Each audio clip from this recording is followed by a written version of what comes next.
এখন নাসিরুদ্দিন পাটোয়ারির কথা বলছেন, শেখ হাসিনা নেই। আর শেখ হাসিনা যদি এসে যায়, আপনি নাসিরুদ্দিন পাটোয়ারির নও পাবেন না, পও পাবেন না, খুঁজে পাবেন কোথায় গেছে আপনি খুঁজে পাবেন না।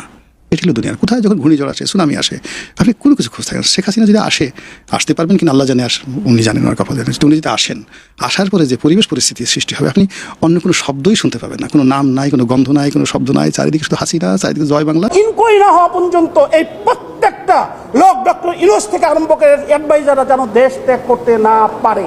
ওনারা কিন্তু এসেছিলেন কুঠা না মেধা, এই একটা কারণে, যেখানে আমাদের গণতান্ত্রিক পরিবেশ সৃষ্টি করার জন্য, যেটা আপনারা দেখেছেন নেপালে। শেখ হাসিনার দেশে ফেরা কিংবা তাকে প্রত্যর্পণ চুক্তির আওতায় ফেরানো, এই ব্যাপার নিয়ে যখন একেবারে তালগোল অবস্থা, গতকালকেও আমরা বাংলাদেশের পররাষ্ট্র প্রতিমন্ত্রীকে এটা নিয়ে কথা বলতে দেখেছি।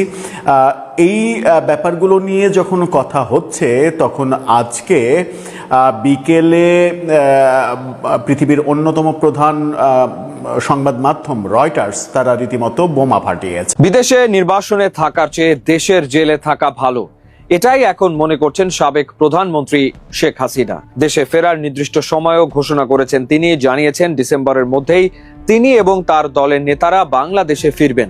বিশ্বখ্যাত মার্কিন গণমাধ্যম রয়টার্সকে দেয়া সাক্ষাৎকারে তিনি বলেন, দেশে ফিরলে তারা আমাকে গ্রেফতার করতে পারে, এমনকি মেরেও ফেলতে পারে, তবুও আমাকে যেতে হবে। প্রিয় দর্শক, এতক্ষণ দেখেছেন ভিডিওর বিশেষ অংশ। এখন চলে যাব মূল ভিডিওতে। দর্শক, মূল ভিডিওতে চলে যাওয়ার আগে আপনাকে একটি অনুরোধ করবো, আপনি যদি আমাদের চ্যানেলে নতুন হয়ে থাকেন তাহলে আমাদের চ্যানেলটি সাবস্ক্রাইব করে পাশে থাকা বেল আইকনটিতে অল দিয়ে রাখুন। দর্শক, নিত্য নতুন এই ধরনের ভিডিও সবার আগে পেতে আমাদের ভিডিওতে লাইক দিয়ে আমাদের সাথে থাকুন। চলুন দর্শক, কথা না বাড়িয়ে আমরা মূল ভিডিওতে চলে যাই। এখন নাসিরুদ্দিন পাটোয়ারির কথা বলছেন, শেখ হাসিনা নেই। আর শেখ হাসিনা যদি এসে যায়, আপনি নাসিরুদ্দিন পাটোয়ারির নও পাবেন না, পও পাবেন না, খুঁজে পাবেন কোথায় গেছে আপনি খুঁজে পাবেন না। এটি হলো দুনিয়ার কোথায় যখন ঘূর্ণিঝড় আসে, সুনামি আসে, আপনি কোনো কিছু খোঁজ থাকেন। শেখ হাসিনা যদি আসতে পারবেন কিনা আল্লাহ জানে, উনি জানেন, ওনার কথা জানেন। উনি যদি আসার পরে যে পরিবেশ পরিস্থিতির সৃষ্টি হবে, আপনি অন্য কোনো শব্দই শুনতে পাবেন না, কোনো নাম নাই, কোনো গন্ধ নাই, কোনো শব্দ নাই, চারিদিকে শুধু হাসিনা, চারিদিকে জয় বাংলা, চারিদিকে। এনডিটিভি বরাতে একটি সংবাদ এসেছে, উনি বলেছেন এবছরই উনি দেশে ফেরত আসতে চান। এই বিষয়ে আপনি কি চিন্তা করছেন? 50-50 তিনি আসতে পারেন, তার আসার নজির আছে, আসার মতো সাহস আছে, শক্তি আছে। মানে অতীতে যেমন, এখন বাংলাদেশের যে পরিস্থিতি, তার ডেঞ্জারাস পরিস্থিতি ছিল 11 সময়, মইনুদ্দিন ফখরুদ্দিনের সময়, তখন তিনি দেশে বাড়ি গিয়েছিলেন এবং কানাডাতে গিয়েছিলেন, প্রথম কানাডা থেকে ইংল্যান্ডে। কিন্তু আগের ইতিহাসে তো এই 24-এর মতো এত মানুষের মৃত্যুর কারণ কিন্তু শাসক গোষ্ঠী আরো বেশি হৃদয়হীন ছিল। মিলিটারি শাসন 2 নম্বর সময় আওয়ামী লীগ অনেক দুর্বল ছিল, এখনের চাইতে মানে খুব দুর্বল ছিল। যদি যে সময়টাতে 11 সময় আওয়ামী লীগের কর্মী শক্তি সামর্থ্য যদি ধরেন, তার তুলনায় এখন আওয়ামী লীগ 100 গুণ মোর পাওয়ারফুল, তার নেতাকর্মীরা। এখন আওয়ামী লীগের হাতে অনেক টাকা আছে, এখন আওয়ামী লীগের হাতে যাকে বলা হয় প্রচুর কানেক্টিভিটি আছে। আমেরিকাতে, ইংল্যান্ডে, ভারতে তাদের যে কানেক্টিভিটি আছে, ভারতের মতো একটা দেশকে তারা একেবারে কন্টিনিউয়াসলি নিজেদের সেবাদাস বানিয়ে ফেলছে। শেখ হাসিনা যেভাবে বলছে সেভাবে ভারতে অ্যাক্ট করছে, এটা তো 11 সময় ছিল না। তো যার জন্য এখন আপনার যতই গণঅভ্যুত্থান বলেন, 1400 লোক মারা গেছে, এটা একটা পার্ট, কিন্তু তার সঙ্গে অপর পার্ট তো দেখবেন, তাদের শক্তিমত্তাটা দেখবেন। এমন তো ঘটনা ঘটছে যে একটা লোক 1000 না 10 লাখ লোক মেরে ফেলেছে, কিন্তু সে বিজয়ী হয়েছে। আপনি দিল্লিতে যখন তমিলং আক্রমণ করে কত লোক মেরেছিল? আপনি হালাকু খান 10 লাখ লোক মেরে ফেলেছে বাগদাদে, পুরো 90% লোক মেরে ফেলেছে। বাগদাদের সিংহাসনে কে বসেছিল? হালাকু খান বসেছিল। তো বাকি লোক কোথায় ছিল? এই ডিফারেন্স যে আপনি বিজয়ী হবেন কিভাবে। বাংলাদেশের মানুষ কিভাবে নিবে? যদি বাংলাদেশের মানুষ সবসময় বিজয়ীর পক্ষে, বাংলাদেশের মানুষ কখনোই শক্তিমান লোকের সামনে দাঁড়ায় না, কখনো দাঁড়ায় না। এনিবডি, ঘরে বাইরে সব জায়গাতেই শক্তের ভক্ত, নরমের জম বাংলাদেশের মানুষ। কোনো অবস্থাতে আপনি এখানে মানে most negotiable person in the world আপনি বাংলাদেশে পাবেন, কি নারী কি পুরুষ। আপনি শক্তি দেখাবেন, মুহূর্তের ভিতরে আপনাকে সব আপনার পক্ষে চলে আসবে। আপনি দুর্বল হবেন, প্রত্যেকটা মানুষ আপনাকে খামসি দিয়ে গলা টিপে আপনাকে মুহূর্তে মেরে ফেলার চেষ্টা করবে। তো এখানে শেখ হাসিনা শক্তি দেখাবেন, বিজয়ী হবেন, ফিরবেন, সব কিছু করবেন। এখানে তার সফলতার উপর নির্ভর করবে পাবলিক কি মনে করবে। আর পাবলিক কি মনে করবে এটা নেতা কখনো চিন্তা করে। নেতা চিন্তা করে আমি পাবলিককে কি মনে করাবো, এটা আপনাকে বুঝতে হবে। একটা লিডার কখনোই পাবলিক কি মনে করবে এটা নিয়ে সে কখনো চিন্তা করে না। নেতা এটা হলো সাধারণ মানুষের চিন্তা, আমি এই কাজ করবো, আশেপাশের লোক কি বলবে। কিন্তু যারা মহামানব, damn care, does not matter, সে কখনো অন্যের কথা চিন্তা করে, সেটা নিজের কথা চিন্তা করে। এই অবস্থা শেখ হাসিনা নিজের কথা চিন্তা করে, আমাকে দেশে আসতে হবে, আমার নেতাকর্মীদের পুনর্বাসিত করতে, আমাকে ক্ষমতা আবার দখল করতে হবে। কে মরলো, কে বাঁচলো, আমি মরলাম, কি মরলাম, এত কেউ চিন্তা করে না। No one. শেখ হাসিনার এই খবর প্রকাশের পরেই একটি সমাবেশে, পথসভায় নাসিরুদ্দিন পাটোয়ারি বলেছেন ফাঁসির কাস্টে শেখ হাসিনাকে ঝুলানোর জন্য সবভাবে তারা প্রস্তুত আছেন। সেক্ষেত্রে এই যে তরুণদের যেই ক্ষোভ বা তাদের যে মনোভাব শেখ হাসিনার প্রতি, সেটা আসলে কেমন? শেখ হাসিনা এখানে দুটো ব্যাপার আছে। এখন নাসিরুদ্দিন পাটোয়ারির কথা বলছেন, শেখ হাসিনা নেই। আর শেখ হাসিনা যদি এসে যায়, আপনি নাসিরুদ্দিন পাটোয়ারির নও পাবেন না, পও পাবেন না, খুঁজে পাবেন কোথায় গেছে আপনি খুঁজে পাবেন না। এটি হলো দুনিয়ার কোথায় যখন ঘূর্ণিঝড় আসে, সুনামি আসে, আপনি কোনো কিছু খোঁজ থাকেন। শেখ হাসিনা যদি আসতে পারবেন কিনা আল্লাহ জানে, উনি জানেন, ওনার কপাল জানেন। উনি যদি আসেন, আসার পরে যে পরিবেশ পরিস্থিতির সৃষ্টি হবে, আপনি অন্য কোনো শব্দই শুনতে পাবেন না, কোনো নাম নাই, কোনো গন্ধ নাই, কোনো শব্দ নাই, চারিদিকে শুধু হাসিনা, চারিদিকে জয় বাংলা, চারিদিকে শুধু হবে। আপনি দেখেন যেদিন সে মানে আমি বলেছিলাম এই সময়টাতে যে তারেক রহমান সাহেব যেদিন আসবেন ওদিন যমুনা থাকবে না, যমুনার ঢেউ নাই, কোনো মানুষ ডক্টর ইউনূসের কাছে যাবে না, পুরো রাষ্ট্র যেদিন থেকে আসবে তারেক রহমান সাহেবের কথা মতো চলবে। তাই হয়েছে। আবার যদি এই বাধা অতিক্রম করে শেখ হাসিনা যেই দিন এয়ারপোর্টে আসবে ওই দিন থেকে তার কথা সব কিছু চলবে, তুমি যদি আসতে পারেন। This the history. Sheikh Hasina আপনি হাজার সমালোচনা করেন ভাই, কোনো সমস্যা নাই, কিন্তু সে যে একজন সাহসী মহিলা এটা কিন্তু আপনি অস্বীকার করতে পারবেন না। আওয়ামী লীগকে আপনি রাজনীতি করতে দেন বা না দেন, দিতে চান বা না চান, এর উপর তো নির্ভর করবেন এই লোকগুলো বাংলাদেশে আছে। এদেরকে আপনি বঙ্গোপসাগরে নিয়ে ফেলে দিতে পারবেন না, এরা কর্পূরের মতো উবেও যাবে না। তো তারা যদি ওখানে যায়, গেলে কি হবে? গেলে একটা মেসাকার অবস্থা হয়ে যাবে। যে মনে করেন এখন ওনাদের যদি আপনি যেতে না, যেমন দেন 23 তারিখে ওনাদের প্রতিষ্ঠা বার্ষিকী, কই অনলাইনে কে জানি কি বলছিল প্রতিষ্ঠা বার্ষিকী পালন করো, কি পালন করবো তাও বলে নেই কিছু। তাতেই দেখেন গভর্নমেন্ট 6 জেলায় আর্মি নামাই দিছে, বিজেপি নামাইছে। এখন তার মানে কি হয়েছে? পুলিশের উপর গভর্নমেন্ট নির্ভর করতে পারে নাই, এবং এই ভীতিটা একদম অমূলক ভীতি, সেটা আমি হয়তো ভাবতে পারি, কিন্তু গভর্নমেন্ট তো ভাবে নাই। গভর্নমেন্ট তো নামাইছে, এখন নামে গভর্নমেন্ট কিন্তু তার শক্তিমত, তার পরিচয় দিচ্ছে, তারা এতটুকু ভয় পাইছে। এখন যদি শেখ হাসিনা চলে আসে তাহলে গভর্নমেন্ট কি করবে? গভর্নমেন্ট বলতে ঠিক আছে ওখানে কেউ যাইতে পারবে না, ওখানে 144 অথবা আপনি কারফিউ দিয়ে দিলেন, ধরলাম সবই ধরলাম, যে তারপর সে আসলো, এখন বলবেন যে না তাহলে এত সে বোকা হবে না, আসবে না। শেখ হাসিনা আপনি হাজার সমালোচনা করেন ভাই, কোনো সমস্যা নাই, কিন্তু সে যে একজন সাহসী মহিলা এটা কিন্তু আপনি অস্বীকার করতে পারবেন না। তার কিন্তু ভাই সাহস আছে। 1/11 সময় দেখছি আমরা, আমেরিকা চলে গেছে, আমেরিকা থেকে তারা সবাই বলছে আপনি যায়েন না, সে কিন্তু দেশে চলে আসছে। এখন সাহস দুঃসাহস অনেক কিছু হতে পারে, ধরলাম এই সাহসটা তার জন্য ক্ষতিকর, তাকে নিয়ে আপনি জেলে ঢোকাবেন, ঠিক আছে, ঢুকালে পরে কি হবে? তারা ফাঁসি দিয়ে দিবেন, কারণ তার বিরুদ্ধে তো ফাঁসি রায় আছে, অথবা আপিল হবে। আপিলের দিন এখনো হবে কিনা আমি জানি না, ডিসেম্বরে আসলে বোধহয় আপিলের মেয়াদ থাকবে কিনা আমি বলতে পারবো না, মনে হয় থাকবে না। তাহলে আপনি তার ফাঁসিতে চড়াই দিলেন, তারপর কি হবে? তারপরে কিন্তু সহজ কিছু হবে না। তারপরে যেটা হবে সেটার আফটার ইফেক্টে কিন্তু গভর্নমেন্টকে ভাবতে হবে। বাংলাদেশে একটা অস্থিরতা আর কতদিন চলবে ভাই? কাজেই আমি জানি না উনি কেন এগুলি বলেন, কেন বলেন না, অথবা সরকার কীভাবে হ্যান্ডেল করবে, আমি এগুলি বলতে পারবো না। কিন্তু একটা জিনিস হলো কি জানেন, আমি নিজে সবসময় মনে করি যে দেশে অস্থিরতা বেশি দিন থাকা ঠিক না। আপনি দেশটাকে যদি গড়তে চান, সামনের দিকে নিতে চান, দেশটাকে দয়া করে বিভক্ত করেন না। ফুয়াদ ভাই এখানে আছেন, ওনার পলিটিক্যাল পার্টি, যে আপনারা বিভক্তি রাজনীতি আর করেন না। যে খারাপ, সে সমাজে খারাপভাবে চলবে, লোককে তাকে খারাপ বলবে, তাকে লোকে ভোট দেবে না, কিন্তু সবাইকে নিয়ে চলার চেষ্টা করেন। তুমি তুমি এই দেশে নাগরিকই না, যাও, তুমি কোনো কথা বলতে পারবে না। এই যে প্রবণতাটা, এই প্রবণতাটা না আলটিমেটলি দেশের জন্য লং রানে কোনো উপকার আসবে না, এটা আমি নিজে পার্সোনালি বিশ্বাস করি। আর ফুয়াদ ভাই যে কথাটা বললো যে আওয়ামী লীগ মানে যে দলটাকে দেশ থেকে একবার পালাইয়া যেতে হয় তারা আর ব্যাক করতে পারে না, এটা হয়তো অনেক জায়গায় আছে, আবার অনেক জায়গায় নাইও। কিন্তু কি আছে কি নাই তার উপর আগামীকালকেও হবে এটাও ঠিক না। আবার বৃষ্টির দিনে বজ্রপাত হয়, শুক্রবার সময় বজ্রপাত হয়, হতেই পারে। এই যে মার্কোস চলে গেছিল ওটা ফিলিপিন্স থেকে, তার পোলা তখন ওই দেশের করে সরকার প্রধান। তো এগুলো হবে না একদম তা তো না।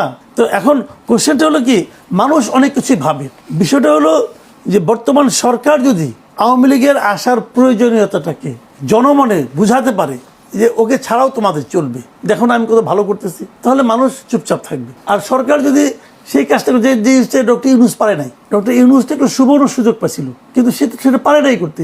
এখন দেখা যাচ্ছে যে ইউনূসের আমলে নাকি সবচেয়ে বেশি দুর্নীতি হয়েছে। যদি সে ঠিকঠাক মতো চালাইতে পারতো মানুষ তো ভুলেই যেত আওয়ামী লীগের কথা, কিন্তু সে তো পারে নাই। ধীরে ধীরে আওয়ামী লীগ, আপনার রাস্তাঘাটে যান, আমি তো রাস্তাঘাটে যাই তো, অনেক সময় দেখা সাক্ষাৎ হয়, লোকজন তো কথাবার্তা বলে, শুনি তো। এটা তো শোনার জন্য আওয়ামী লীগকে খেদানো হয় নাই, যে কথা শুনি এটা শুনতে তো আমি চাই না, কিন্তু শুনি তো। শেখ হাসিনার দেশে ফেরা কিংবা তাকে প্রত্যর্পণ চুক্তির আওতায় ফেরানো, এই ব্যাপার নিয়ে যখন একেবারে তালগোল অবস্থা, গতকালকেও আমরা বাংলাদেশের পররাষ্ট্র প্রতিমন্ত্রীকে এটা নিয়ে কথা বলতে দেখেছি। এই ব্যাপারগুলো নিয়ে যখন কথা হচ্ছে, তখন আজকে বিকেলে পৃথিবীর অন্যতম প্রধান সংবাদ মাধ্যম রয়টার্স তারা রীতিমতো বোমা ফাটিয়েছে। তারা নিশ্চিত করছে এবং এই প্রথমবারের মতো রয়টার্স শেখ হাসিনার সঙ্গে সরাসরি কথা বলে সাক্ষাৎকার নিয়েছে এবং সেই সাক্ষাৎকার এটাই প্রথম কোনো গণমাধ্যম ইমেল সাক্ষাৎকারের বাইরে শেখ হাসিনার সঙ্গে কথোপকথনের মাধ্যমে সাক্ষাৎকার নিয়েছে এবং সেই সাক্ষাৎকারে বেরিয়ে এসেছে শেখ হাসিনা নিশ্চিত করেছেন তিনি দেশে ফিরছেন এবং সেই সময়টা হচ্ছে ডিসেম্বর এবং তার সাথে আরও অনেকে থাকছে, তিনি একা ফিরছেন না। সব কিছু মানে তার মৃত্যুদণ্ড হতে পারে এটা জেনেই তিনি দেশে ফিরছেন, ফেরার চূড়ান্ত সিদ্ধান্ত নিয়েছেন। এই তথ্য রয়টার্স নিশ্চিত করছে। রয়টার্স যখন এই তথ্য নিশ্চিত করছে তখন সিএসবি নিউজ, হিন্দুস্তান টাইমস সহ দুনিয়ার তাবৎ গণমাধ্যমে এটা খবর হতে শুরু করেছে। কি বলছে, বিস্ফোরক তথ্য কি কি বের করে আনলো রয়টার্স, চলুন একটু বোঝার চেষ্টা করি। কারণ বাংলাদেশের গণমাধ্যমে এই খবর খুব একটা গুরুত্ব দিয়ে প্রকাশ করা নাও হতে পারে, কারণ কদিন আগেই এনডিটিভিতে শেখ হাসিনার দেয়া সাক্ষাৎকারকে কেন্দ্র করে বাংলাদেশের গণমাধ্যম যখন সেটা উদ্ধৃত করে নিউজ করেছিল তখন কিন্তু প্রধানমন্ত্রীর তথ্য উপদেষ্টা এক ধরনের হুমকিই দিয়েছিলেন যে শেখ হাসিনার যে কোনো ধরনের বক্তব্য প্রচারে নিষেধাজ্ঞা আছে। কিন্তু শেখ হাসিনার বক্তব্য কেউই কিন্তু প্রচার করছে না। কোনো একটা গণমাধ্যমে হওয়া খবর সংবাদের গুরুত্ব অনুসারে সেটা রিপ্রিন্ট করছে, এটা কোনোভাবেই কোনো গণমাধ্যমের শেখ হাসিনার বক্তব্য প্রচার হয় না, এরকম বিশ্লেষণও সাংবাদিকদের আমরা করতে দেখেছিলাম। রয়টার্সে নতুন করে কি বললেন তিনি, কি কি কথা উঠে আসলো, স্পেসিফিক কোন কোন বিষয় উঠে আসলো, ডিসেম্বরকেই তিনি কেন বেছে নিচ্ছেন এবং তিনি যেটা বলছেন সরাসরি টেলি কথোপকথনে যে সাক্ষাৎকার তিনি দিয়েছেন সেই সাক্ষাৎকারে এই প্রথম প্রশ্নের পাল্টা প্রশ্ন, উত্তরের পাল্টা প্রশ্ন এটা করার স্কোপ পেয়েছিল রয়টার্স। কি উঠে আসলো সেই সাক্ষাৎকারে, চলুন একটু বুঝে ওঠার চেষ্টা করি এই ভিডিওতে। থাকবেন পলিটিক্স টিভির নিয়মিত আয়োজনে।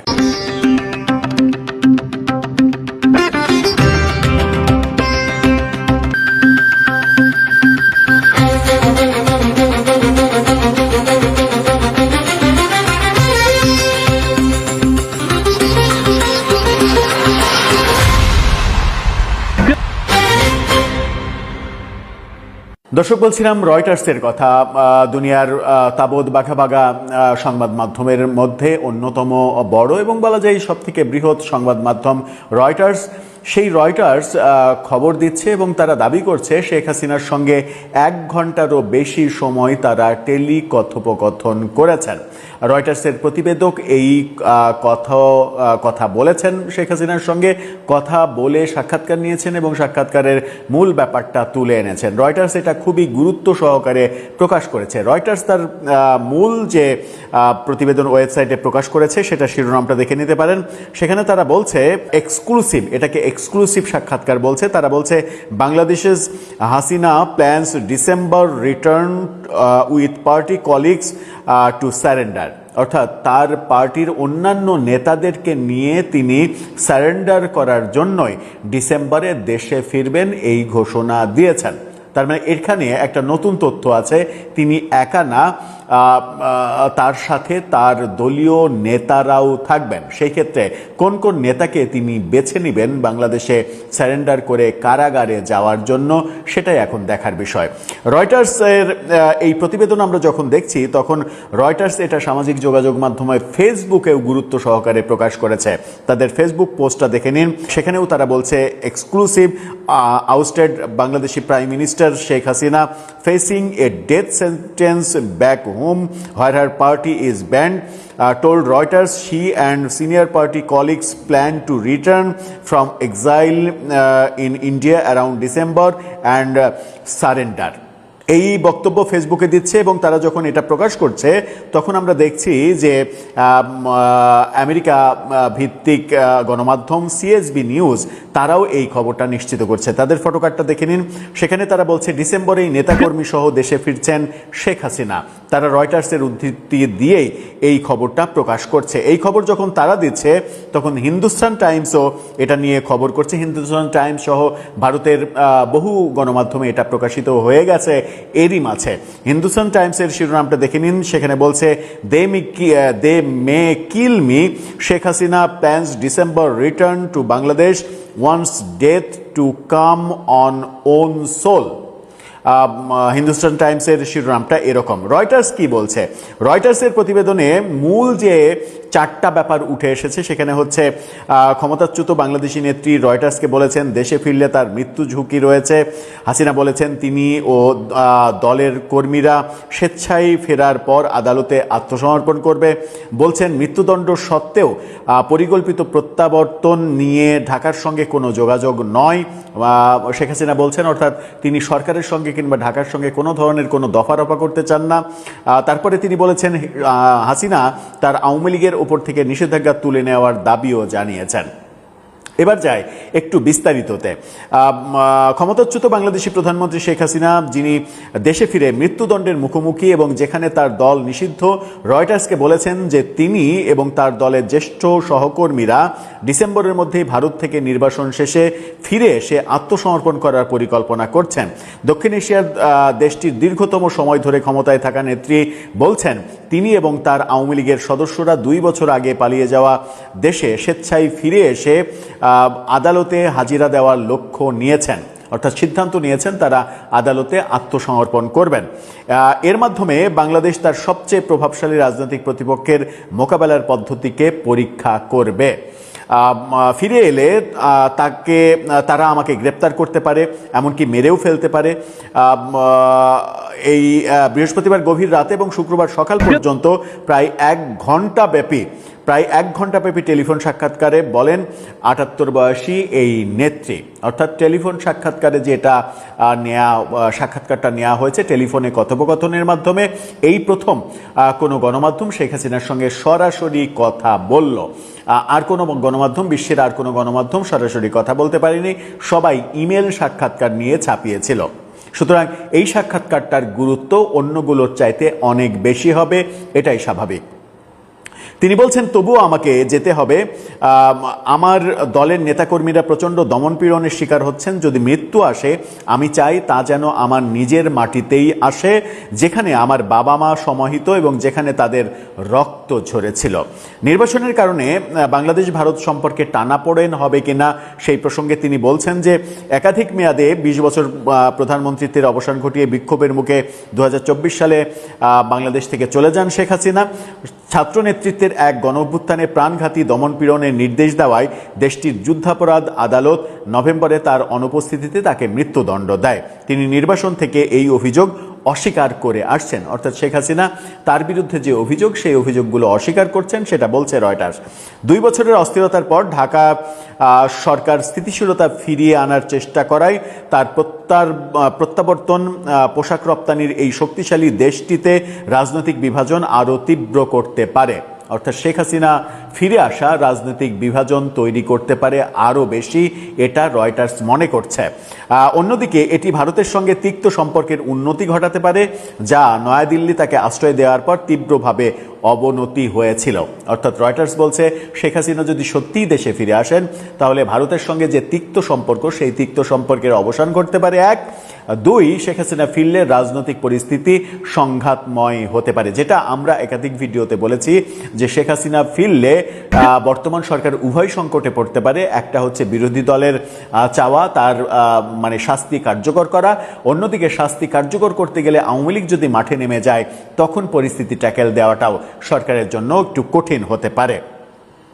এই ব্যাপারে এই প্রথম তিনি তার প্রত্যাবর্তনের একটি সময়সূচি ঘোষণা করেছেন, আত্মসমর্পণের পরিকল্পনার কথা বলছেন, কিংবা অন্য নির্বাসিত আওয়ামী লীগ নেতারাও তা করবেন বলে তিনি নিশ্চিত করছেন। তাদের মধ্যে সাবেক স্বরাষ্ট্রমন্ত্রী আসাদুজ্জামান খান কামালেরও মৃত্যুদণ্ড রয়েছে। রয়টার্স দলের অন্য সদস্যদের সঙ্গে যোগাযোগ করতে পারেনি বা তারা কোথায় আছেন তা নিশ্চিত হতে পারেনি।